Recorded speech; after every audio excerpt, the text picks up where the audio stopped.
everyone. Thank you so much for tuning in. It has been a rough few weeks, and I had to take my own advice and relax and rejuvenate, but I'm back. So thanks so much for tuning in. And so today's topic is on developing your brand. So if you're in a professional workplace like myself, you hear it more and more. People are saying things like, develop a personal brand. Here's what you can do to make time for yourself and make yourself more marketable. Here's some advice on how you can develop professionally for this opportunity. And they're even pushing managers to coach more, provide better feedback for their employees, and even working to get you connected somewhere within the work environment in general. So I have done my part in creating my own professional brand and personal brand. And quite frankly, I'm still working to change it. But I wanted to share with you all some great tidbits that I've come across in developing it. So first things first, right? What in the world is a personal and professional brand exactly? Well, it's how people perceive you or their impression of you based on your personal or professional experiences, your actions and achievements within the community or in the workplace. So simply put, it's your reputation. So it's funny because some of you might be sitting here saying right now, I could care less about what they think about me, or why does it matter? I'm just here to do a job. Well, that may be your thought process in the workplace or in your extracurricular activity of what you're doing, but you may still want to build a brand outside of the workplace or elsewhere to help you succeed in your own way, right? So one thing I do want to make very, very, very clear, your personal brand should never make you lose your morals and your values to try to increase your presence and help you move your way to the top or to just be seen. That's just not the right way to do that. Now, again, I want to emphasize that your personal and professional brand is how people perceive you. It may not be how you perceive yourself, right? So it's always good to understand and know that you can't do it by yourself. As you know, I like to give all the glory to God. So I will say that you have to remember that God places people and opportunities in your life for a reason within different seasons, whether that be in your personal life or your professional life. So how do you develop your personal brand exactly? As cliche as it sounds, I'm going to use a very famous, fabulous saying, get ready, get set, and go, to explain this in 3 parts. So the first, get ready. Get yourself ready by understanding what is in the present moment by gathering feedback from others in your corner. So the key is to surround yourself with the right people. I like to call them your advisors and investors, not just from the perspective of advising and investing in a business, but more so advising you to be the best that you can be and offering coaching, advice, connections, and then from an investing perspective, those that invest their time and efforts and commitment to see you grow. In essence, my favorite saying is to surround yourself by people who have been where you are going and stay connected with people who have your same values and best interests at heart. Now, let's look at this from a professional sense and then from a personal perspective, right?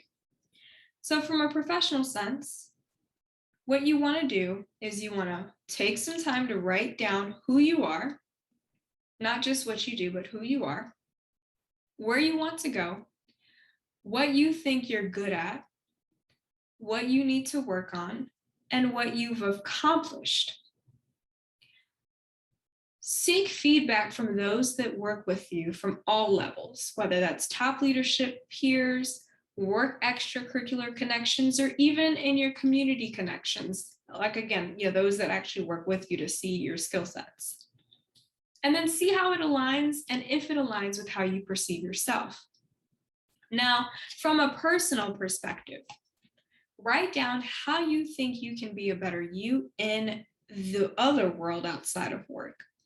How can you be a better friend, better boyfriend, girlfriend, wife, husband, church member, you name it? Now remember, if you want to do better, ask and be better. Sometimes people won't tell you the truth because they don't think you can handle it. But your real friends and circle will give you the tea to sip on that might taste a little cold at first. Now, if you're like me and you have friends in a circle like I have, they won't wait for me to ask for advice and feedback. They'll tell me like it is.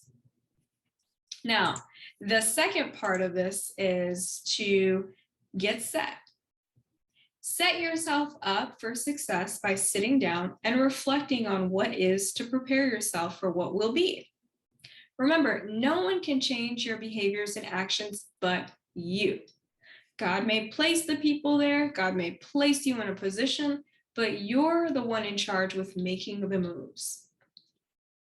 Reflect using the feedback from others based on how people perceive you from a professional and personal sense. Ask yourself, was it good? Was it bad? Can it tarnish me in the future if I don't change? Take some time as well with this get set portion and do some soul searching and ask yourself, how can you be a better you from a spiritual, mental, physical sense? Do you feel like you need to read more to take a break from reality? Should you work out more to just get a little bit more fit? Should you listen to music and just escape from reality? Remember, what's going on internally can affect the external environments. If you don't solve what's going on within, you'll have bigger problems throughout both your professional and personal life. And unfortunately, without even realizing it, you could take it out on other people. And finally, go. Set the goals to get yourself in a position of where you want to be next. We all know it doesn't happen overnight. Set the realistic expectations for yourself and don't be mad if you don't accomplish everything in a short amount of time. Now, based on the feedback that you receive from others, you may need to increase a little bit of a skill set. Do you need to type faster? Do you need to do some public speaking?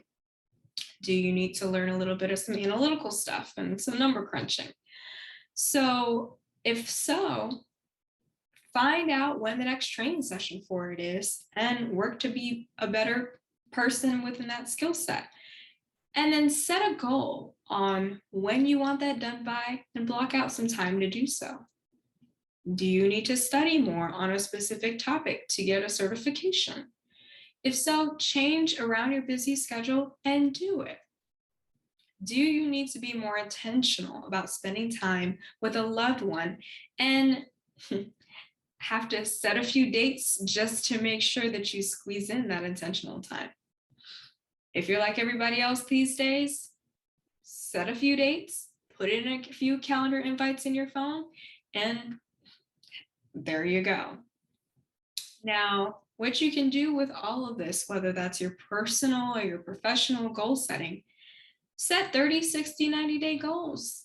Push it a little bit. Do a year goal, do 3-year goals, and maybe a 5-year goal if and when you're ready. We are in a time now where we live in a professional environment or kind of personal, whatever have you, community in which it's not enough just to get by on doing a good job. Stay humble, yes, but you have to market yourself with what you can do, and exposure is important. Too much exposure can hurt, and too little exposure can be detrimental as well. So you really have to find the balance of the two. Let your work speak for itself, but make sure that the right people see your work. So get ready, get set, and go develop your personal brand to your own success. So thanks so much for tuning into today's episode, and I will see you next time.